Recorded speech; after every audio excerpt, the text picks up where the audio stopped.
Welcome to this edition of Inside the Human School, where we each share some background about how the human school came to be, as well as something that resonated with us regarding the compass points and mind shifts. We also hope to share a little bit about how we work behind the scenes as learners too. I'm Rachel. I'm Randy. And I'm Chad. As we engage in the conversation each week, we want to share a bit about our growth and processes at the Human School first. So this week, the Inside the Human School question is, how did Chad and Rachel get involved? Okay, I guess I'll go first. I've had the pleasure of knowing Randy for a long time as a friend and mentor, going back, I don't know, probably 7 or 8 years now at this point. And we've had tremendous. Yes, and what was the collaborative event? Well, we used to run this cross-county, it evolved several different times, but the idea behind it was very much a way to leverage our resources collaboratively across districts. So it was, the Buxley High Edu Summit, and it had many variations. And that's how I first got to know Randy. And Chad used to call it our little conference. Yes, our little conference. Which wasn't so little because it was 2 days, 2 full days during the summer. Yeah. Yeah, we used to, and anyway, I diverge. Go ahead. No, that's okay. I mean, and there was a point where we had 250 to 300 people from, 5 different counties, and even some people came across the river from Jersey. So yeah, it was That's fun. Good time. Yeah, it was. But out of that, wonderful, planning for that for a couple of years, and just, Randy and I just had kind of a kismet, and a relationship and a friendship evolved, and we found that we were in agreement on way more than we were in disagreement over. And even the things that we disagreed with, we could have really great conversations. And so he just developed into a great mentor and friend. And so, when Randy was getting, ready to retire, and he was talking about some of these ideas, he graciously just invited me into the conversation like he always did. And we started talking about, these ideas, and he had a pretty strong framework for what he was thinking. But, I always found some ways to kind of pick around the edge and hopefully ask some questions to drive him forward. And so then him and I spent, 6 or 7 months probably just talking about these ideas, and, him obviously spending a lot more time than I was. And then I had a wonderful relationship with Rachel, where in my former place of employment, where, she became a pretty good friend and colleague, and we were having similar conversations to the ones that I was having with Randy around school. And she was naturally curious, and I'll let her speak for herself in a minute. But what happened then was I said to Randy, I said, hey, I've got this friend, and I think that she might be a really interesting voice in this conversation, because she comes at it in agreement, but also from a very different lens than you and I. And this has always been about, at least, and again, I'm speaking for Randy here, and I'll stop talking, but this has always been about more voices. So it started really with just, the 2 or 3 of us, but the goal in the long term is to make this about a community of voices and not just ours. So I'll stop talking and let Rachel share. Yeah, I would agree. I would say that our story is a shortened version that's similar to your and Randy's story. So Chad and I worked together for a while, and we would just sort of like chat periodically, and we had some similar mindsets around things, but mostly didn't interact. And then I had the pleasure of joining his department office. I don't know what to call it. And then he became a mentor for me, and definitely kindred spirits around education and some of the questions that we had, and had some really different experiences that in some ways were similar, in some ways were really different, but kind of brought us to similar decision points. And then Randy and Chad were working on the Working at the Edge, right? Group on Facebook, and invited me to be a part of it and just participate with a bunch of other people. And Randy posted a couple of books that they were doing for a book club, and I am ever eager to learn more. So I was like, yeah, definitely, I want to be involved. And so through that, I got to know Randy, and I had heard a ton about him over the last couple of years. So it was fun to actually get to know him as well. And I was really incredibly thankful when I got asked to be involved. I am, I'm a lot younger in all of this thinking and thought process and experience than the two of them. So for me, this is a huge learning opportunity to kind of push some of my opinions and my reading and my curiosities. But it's been awesome, and I'm really incredibly appreciative. Randy, notice she used the word younger. It was a little bit of a slight cut on the two of us, and perhaps a little bit of our age there. I heard it and immediately was like, sorry, I didn't mean it like that. That's okay. Go ahead, Randy. Anything you want to share? I think the big takeaway is that when you're doing challenging work, like working to transform schools and transform systems like this, you have to find like-minded people. You can't do it in a vacuum. And so whenever you're feeling alone, always find other people, because it's that relationship building and that synergy that comes from being with other human beings that you actually feel like you're moving forward in some way. So grateful to work with both of you, and can't wait to see where this thing goes. The one thing that I'll add to that conversation, Randy, is that I think one of the big mistakes that we make is that we think that relationship building is done through icebreakers and through kind of one-off quick conversations. And those are not unimportant. But I've always said that the way that you build deep, meaningful relationships is by doing deep, meaningful work together. And I think that that is the thing that I grieve in a lot of school districts with the focus on efficiency. And they talk about how they want to have a culture of care and a culture of relationships. And oftentimes they don't dedicate to doing the deep, meaningful work of design together. So just wanted to share that. Yeah. Good insights. And as we move through this, we look forward to expanding our community and having more people involved and more people in these conversations you'll see in the next couple of weeks ahead. Absolutely.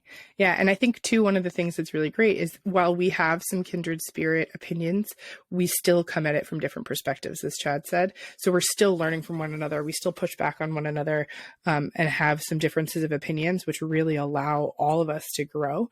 And that's the thing that's exciting about bringing other people into the conversation too, so that even if we have some central core beliefs that are similar, that the slightly different perspective allows us to grow with one another, even if we don't always come to the same conclusion. So I'll share first, one of the things that I've been really curious about this week. So I've been engaged in a couple weeks slow read of a text called Walk Out, Walk On. And there's really, this idea of when do you walk out is a really interesting thing that I keep grappling with, because the premise of our system is that, one of the things we've said is that people keep kind of trying to transform the system from inside or reform the system from the inside. And I think that one of the things that's become apparent is there is a time and space where whatever the context is, in order to see something change or evolve or grow, we have to walk away from it. And then we have to walk on into a context or an environment which allows us to plant seeds and grow from there. And so and I encourage anybody to read this book. It's been really wonderful. There's tons of tremendous nuggets.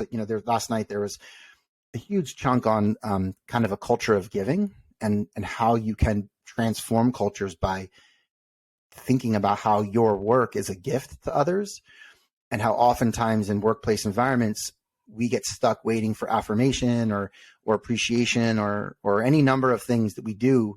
And that was a really powerful insight to me that I know that I would really struggle with. I want that personal affirmation. I want people to value me. I want people to see me.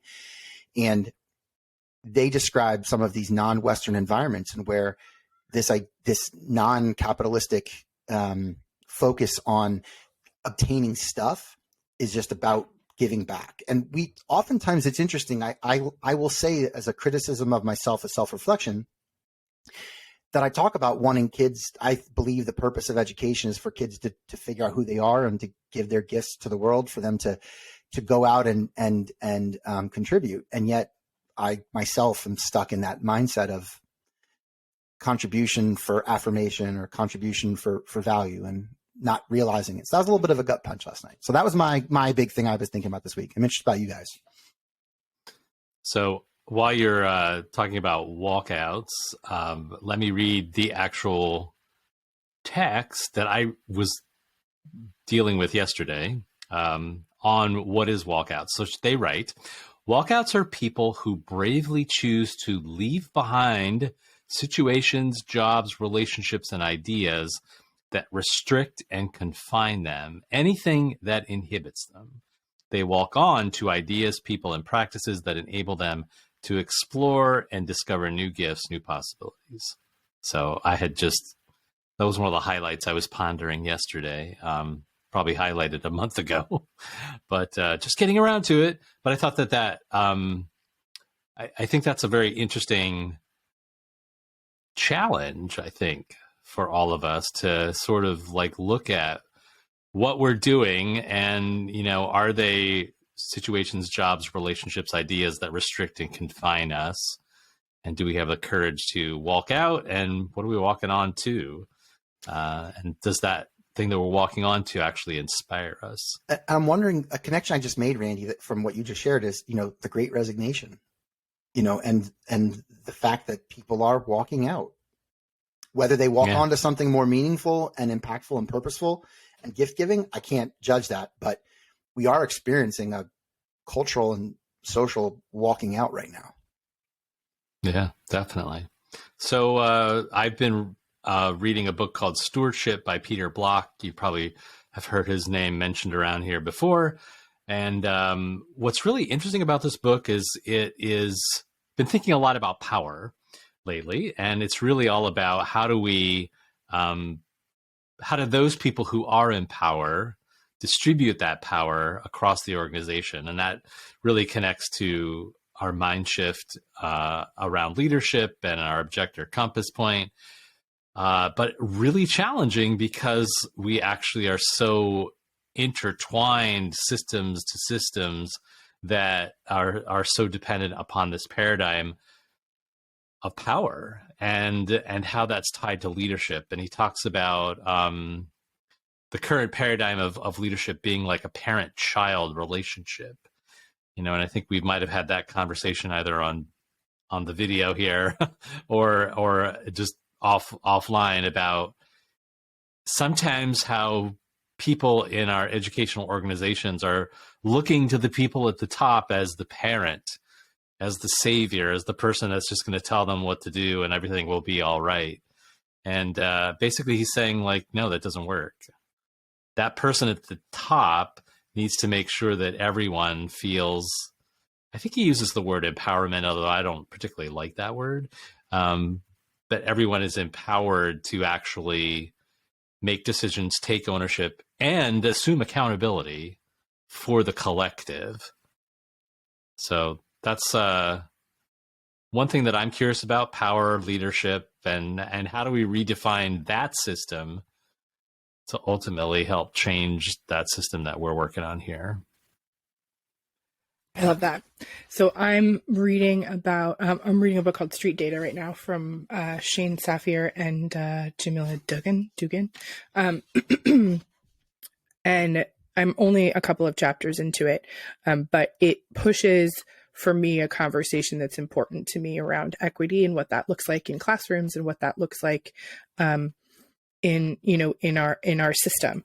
And there's conversations around street data, the idea of things that are less academic is the wrong word, but less standardized. And that a huge part of the conversation is around the storytelling compass point that we have of people being able to explain who they are and where they are within their context, and that there's a value placed on certain kinds of data in certain places, and that oftentimes the conclusions drawn from that data are then expanded out outside of their context and applied to everyone, and they just don't necessarily work. And so it's really interesting. I'm really enjoying that conversation. It's in some ways it's reinforcing some of the things that I think, and in other ways it's giving me some pause. I really like the frame of the importance of the storytelling and data. I think that obviously aligns with some of our mind shift and compass point pieces, but also I think that so often when we talk about data as teachers, there's like an immediate it's not going to be something meaningful. It's not going to be something worthwhile. It's a 1-day standardized benchmark assessment. And that data doesn't have to be like that. And I appreciate the framing of this of data as stories, and that they need to be more expansive. So my curiosity is around the data framing conversation. So we wanted to thank you so much for learning alongside us this week in the edition of Inside the Human School, where our goal is to learn in public and share a little bit about how we are learning this week and intend to learn more about in the future. So what are we promising or committing to for the next week, guys? I'm going to keep reading street data. And I'm going to continue to read Collective Illusions by Todd Rose and Walk Out, Walk On, and hopefully have some content to share in the coming weeks. I would like to actually try and figure out a way to get more going in the Facebook group. Okay. I've been terrible about putting things in the Facebook group. So there you go.